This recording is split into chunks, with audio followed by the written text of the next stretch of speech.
പോയും അവന്മാർ രക്ഷപ്പെട്ടു. കയ്യിൽ കിട്ടിയതായിരുന്നു. ഇവർ കാരണം ജെറുസലേമിന് ജെറീക്കോയ്ക്ക് മധ്യേ എത്ര വഴിയാത്രക്കാരാണ് കവർച്ചയ്ക്ക് ഇരയായിക്കൊണ്ടിരിക്കുന്നത്. ഇവന്മാരെ ഇനിയും വെറുതെ വിട്ടുകൂടാ. അവരെ തുറങ്കിലടയ്ക്കാതെ നമുക്ക് വിശ്രമമില്ല. വാ.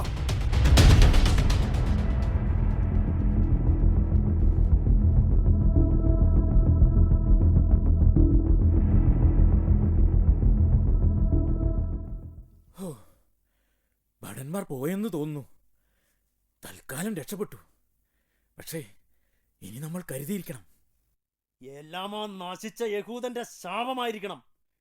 എത്ര നാളുകളായി സമാധാനമായി ഉറങ്ങിയിട്ട്. നല്ലൊരു കൊള്ള നടത്തിയിട്ട് നാളുകളേറെയായി.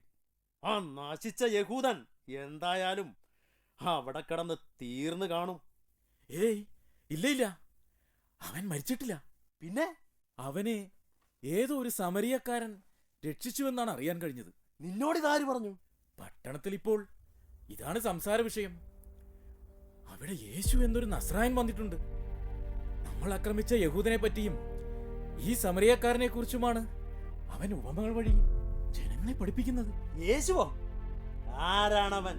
യേശു അവൻ നാടാകെ അത്ഭുതങ്ങൾ പ്രവർത്തിച്ചും രോഗശാന്തികൾ നൽകിയും ജനങ്ങളെ സ്വാധീനിച്ചു കൊണ്ടിരിക്കുന്ന ഒരു നല്ല പ്രവാചകൻ. ജനങ്ങൾ മുഴുവൻ ഇപ്പോൾ അവന്റെ പുറകെയാണ്. ഇതൊക്കെ ആളുകളെ പറ്റിക്കാനുള്ള ഒരുതരം ഏർപ്പാടുകളല്ലേ. ഇതിലൊന്നും നമ്മൾ വീഴില്ല, തീർച്ച. നിനക്കിതല്ലാതെ വേറൊന്നും പറയാനില്ലേ? നിനക്കിതൊക്കെ പറയാം. ദൈവത്തിൽ വിശ്വസിക്കുന്ന ഒരു കുടുംബമായിരുന്നു ഞങ്ങളുടേത്. എന്റെ സഹോദരിക്ക് വന്ന ഒരു രോഗം ഞങ്ങളുടെ കുടുംബത്തെ ആകെ തകർത്തു കളഞ്ഞു. അവരുടെ ചികിത്സയ്ക്ക് പണം കണ്ടെത്തുന്നതിനായി ഞാനൊരു കള്ളനായി തീർന്നു. ഈ അവസ്ഥയിലുള്ള എനിക്ക് ആ പ്രവാചകനിൽ ഒരു പ്രതീക്ഷ കാണുന്നു. നിർത്തടാ. യേശു ഒരു പ്രവാചകൻ വന്നിരിക്കുന്നു. നാണമില്ല നിനക്ക്? നാട് മുഴുവൻ വിറപ്പിക്കുന്ന കവർച്ചക്കാരാണ് നമ്മൾ. നമ്മൾ വിശ്വസിക്കേണ്ടത് നമ്മിൽ മാത്രം. ഇത്ര നാൾ കവർച്ച നടത്തിയിട്ട് നാം എന്തു നേടി? കുറെ പാപങ്ങളുടെ കണ്ണീരും ശാപവും പേടിച്ചു വിറച്ചുള്ള ഈ ജീവിതവും മാത്രം. മടുത്തു. ഒരു സ്വസ്ഥതയും സമാധാനവും ഇല്ലാത്ത ജീവിതം. നീ ഇങ്ങനെ നിരാശപ്പെടല്ലേ. ഒരു നല്ല കവർച്ച നടക്കട്ടെ, എല്ലാം ശരിയാകും. അതെന്തെങ്കിലും ആവട്ടെ. വിശന്നിട്ട് വയ്യ. നീ പട്ടണത്തിൽ പോയി കഴിക്കാൻ എന്തെങ്കിലും കിട്ടുമോ നോക്ക്. അതേ, സൂക്ഷിക്കണം. റോമൻ ഭടന്മാരുടെ കയ്യിലെങ്ങാനും അകപ്പെട്ടാൽ അറിയാമല്ലോ.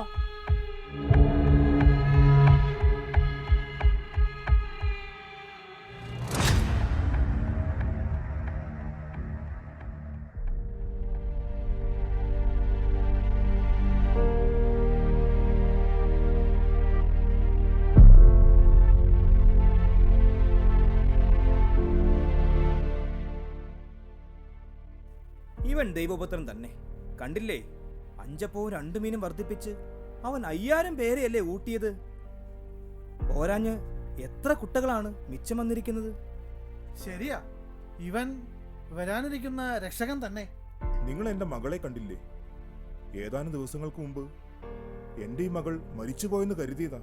എന്നാൽ ആ നിൽക്കുന്ന ആ വലിയ മനുഷ്യൻ ഇവൾക്ക് പുതിയൊരു ജീവൻ നൽകി ഞങ്ങൾക്ക് തിരിച്ചു തന്നു. ഈ അത്ഭുതം മാത്രമല്ല, രോഗശാന്തി നൽകുകയും അശുദ്ധാത്മാക്കളെ പുറത്താക്കുകയും അങ്ങനെ പലതും അവൻ ചെയ്യുന്നുണ്ട്. എന്തായാലും വരാനിരിക്കുന്ന രക്ഷകൻ ഇവൻ തന്നെ. നേരം ഇരുട്ടി തുടങ്ങിയല്ലോ. ഒരുപാട് കള്ളന്മാർ പതിയിരിക്കുന്ന സ്ഥലമാണ്. നമുക്ക് ഭവനത്തിലേക്ക് പോകണ്ടേ? അത് ശരിയാ, വാ നമുക്ക് പോകാം.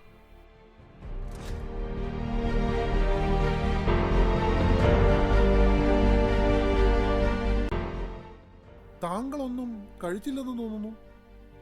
വളരെ ക്ഷീണിതനുമാണല്ലോ. ഒരു ദൂരയാത്ര കഴിഞ്ഞ് വന്നതാണല്ലേ?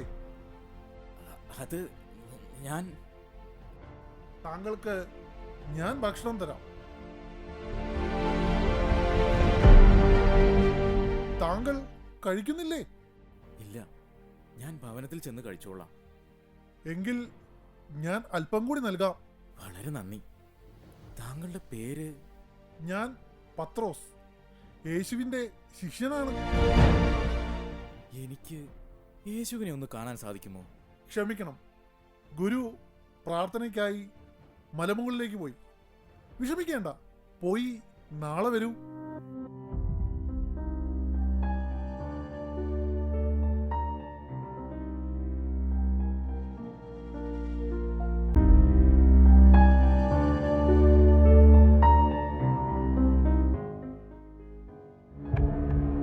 നീ ഇത്ര നേരം എവിടെയായിരുന്നു? വിശന്ന് ചാവാറായി. ഹാ, നല്ല സ്വാദുള്ള ഭക്ഷണം. നീ ഇത് എവിടുന്ന് തട്ടിയെടുത്തു? ഇത് യേശു നൽകിയ അപ്പമാണ്. അവൻ 5 അപ്പം കൊണ്ട് 5000 പേരെയല്ലേ കൂട്ടിയത്? യേശു? അപ്പോൾ നീ അവനെ കാണാൻ പോയല്ലേ? അതെ, ഞാൻ പോയി കണ്ടില്ല, പക്ഷെ ഞാൻ കേട്ടു. എത്രയെത്ര രോഗികളാണ് അവനിൽ നിന്നും സൗഖ്യം നേടുന്നത്. മരിച്ചവർ പോലും ഉയർത്തെഴുന്നേൽക്കുന്നു. യേശു, യേശു, യേശു! മതി, നിർത്താൻ. ഇത്ര മാത്രം അവനെ പുകഴ്ത്താൻ. അവൻ നിന്റെ ആരാ? അവൻ എനിക്ക് ആരൊക്കെയോ ആണ്. ഇന്ന് അവനിലാണ് എന്റെ പ്രതീക്ഷ. അവന് എന്റെ സഹോദരിയെ സുഖപ്പെടുത്താൻ കഴിയും. ഈ മന്ത്രവാദിക്കെന്നല്ല ഒരു മന്ത്രത്തിനും എന്റെ സഹോദരിയെ രക്ഷിക്കാൻ കഴിയില്ല. അതിന് പണം തന്നെ വേണം. പണം ഇല്ല. പണത്തിന് വേണ്ടിയുള്ള ഈ നശിച്ച തൊഴിൽ എന്നേക്കുമായി ഞാൻ നിർത്തുന്നു. ഈ നിമിഷം മുതൽ ഞാനൊരു പുതിയ മനുഷ്യനാണ്. നാളെ ഞാൻ യേശുവിനെ കാണാൻ പോകും. നീ പൊയ്ക്കോ. പക്ഷെ ഒരു കാര്യം നീ ഓർത്തോ, കള്ളനെന്നും കള്ളനാണ്. നിൽക്കണ അവിടെ.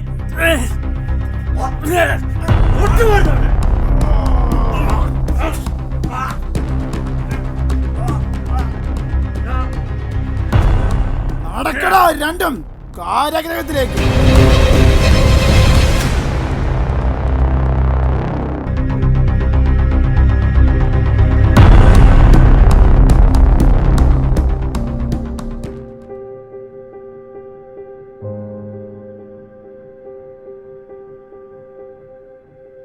വൃത്തിയായില്ലേ നിനക്ക്?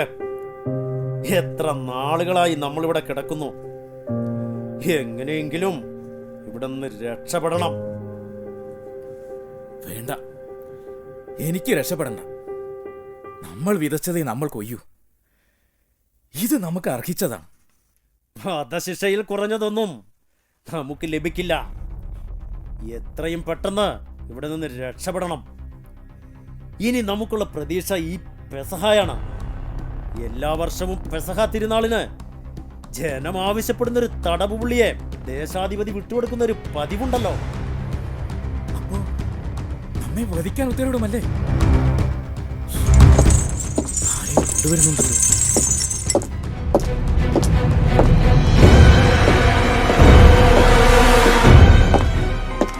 അങ്ങോട്ട്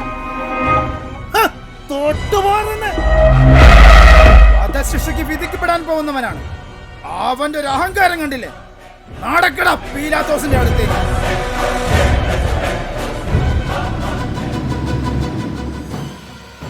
അവനെ നിനക്കറിയില്ലേ? അവനാണ് ബറാബാസ്. പ്രസിദ്ധനായൊരു കൊള്ളക്കാരനാണവൻ. കഴിഞ്ഞ വിപ്ലവകാലത്ത് ഒരു കൊലപാതകം നടത്തിയവനുമാണ്. വധശിക്ഷയിൽ കുറഞ്ഞതൊന്നും അവന് പ്രതീക്ഷിക്കണ്ട.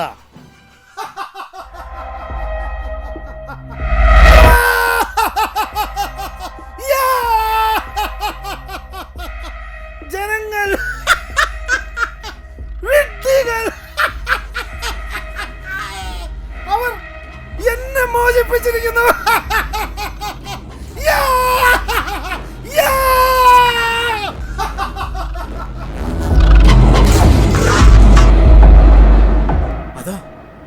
അതാ അവൻ മോചിതനായി. ജനങ്ങൾ അവനെയാണോ തിരഞ്ഞെടുത്തിരിക്കുന്നത്? അപ്പോൾ ബറാബാസിനേക്കാൾ വലിയ കുറ്റവാളി അതാരായിരിക്കും? പെസഹായിലുള്ള പ്രതീക്ഷയെ നഷ്ടപ്പെട്ടു.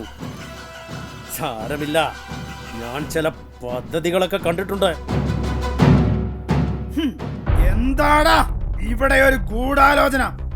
നടക്കടാ അങ്ങോട്ട്.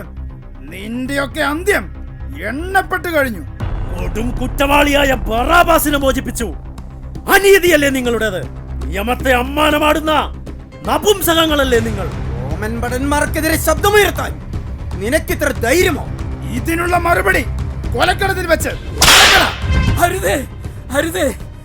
നിങ്ങൾ നിങ്ങൾ ഞങ്ങളെ എന്തു വേണമെങ്കിലും ചെയ്തു കൊള്ളൂ. പക്ഷേ രോഗിയായ എന്റെ സഹോദരിയെ നസ്രായനായ യേശുവിന്റെ അടുത്തേക്ക് ഒന്നെത്തിക്കണം. അവന് മാത്രമേ അവളെ സുഖപ്പെടുത്താൻ കഴിയൂ. നസറായനായ യേശു, ഹ! നിങ്ങൾക്ക് പണിത കുരിശുകൾക്കൊപ്പം അവനുമുണ്ടെന്ന്.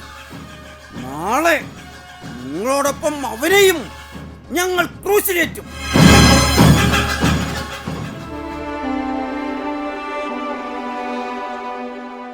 യേശുവേ, നീതിമാനായ അങ്ങയാണോ ഈ ജനം കുരിശുമരണത്തിന് ഏൽപ്പിച്ചത്?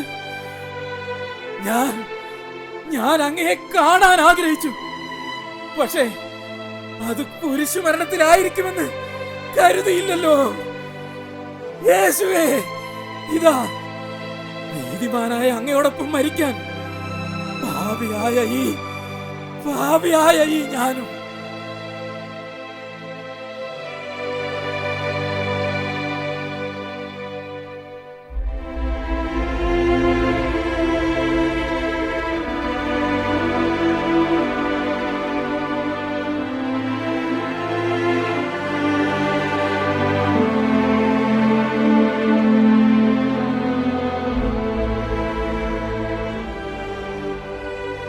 യേശുവേ, അങ്ങയുടെ രാജ്യത്തിലായിരിക്കുമ്പോൾ പാപിയായ എന്നെ കൂടി ഓർക്കണമേ.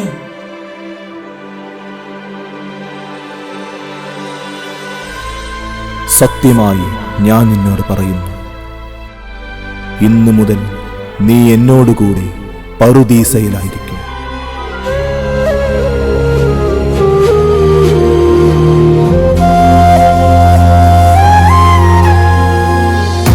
ചോര പൊടിഞ്ഞു വാനം കാൽവരി മാമലേ, ശോണിത ശോഭയാ എൻ രാജൻ ക്രൂശതിൽ ആമാര തൂണിൽ തീർത്തു സിംഹാസനം പ്രിയൻ, മുൾമൂടി കിരീടം മോടിയായി ചാർത്തിയോ. രാജാധിരാജൻ വാഴ, രാജാധിരാജൻ വാഴ, രാജാധിരാജൻ.